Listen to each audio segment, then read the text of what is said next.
In the early 20th century, traveling across the United States was an expensive logistical headache. If you wanted to move yourself, your family, or your goods, you relied on the railroad. For an average working-class family, buying a single train ticket just to visit relatives a few towns over could easily cost up to $10.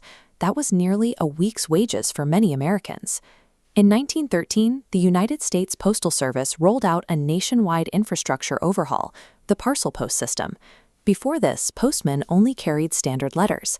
Now, the government was allowing citizens to ship heavy packages directly to any address in the country. By flipping the switch on this vast logistics network, the government inadvertently positioned itself as the cheapest mass logistics provider in the nation. Americans immediately started testing the boundaries of what this new service could handle. They shipped fresh eggs, heavy iron bricks, and farm tools. People realized the postal workers were taking almost anything handed to them, so they escalated. Soon, live animals were moving through the mail network. The designers of the parcel post system had drafted a list of prohibited items, but they missed an obvious category. There was absolutely zero language in the official rulebook forbidding the shipment of human beings. Look at the math.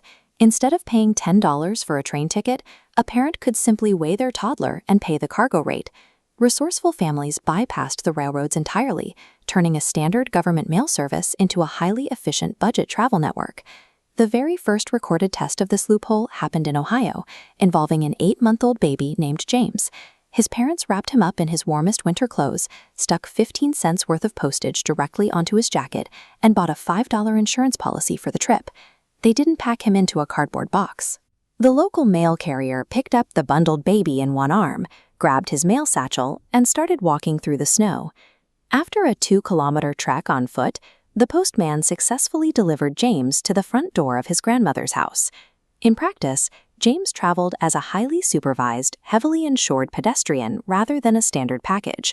Word of the Ohio delivery made the local papers, and the idea spread quickly. Families across the country realized they had a cheap alternative to the train station. The distances scaled up dramatically. One family pinned stamps to their daughter's coat and mailed her to a relative 73 miles away. For these longer routes, children traveled on commercial rail cars, sitting right next to heavy sorting equipment and canvas sacks filled with letters. Some kids were routed hundreds of miles across state lines, completing complex interstate journeys on official mail fleet vehicles. In a matter of months, an isolated local experiment had scaled into a functioning nationwide transit network for toddlers. Up in Washington, reports of mailed children began piling up on official desks, causing a sudden wave of bureaucratic panic. The Postmaster General was forced to formally answer a question that no one had ever anticipated. Can a human being legally be considered mail? The answer arrived quickly. By 1914, postal administrators decided they had enough. They updated the federal regulations, adding specific clauses that explicitly and permanently banned the shipment of children through the U.S. mail. This software patch to the postal code closed the loophole for good, forcing parents to go back to buying expensive train tickets.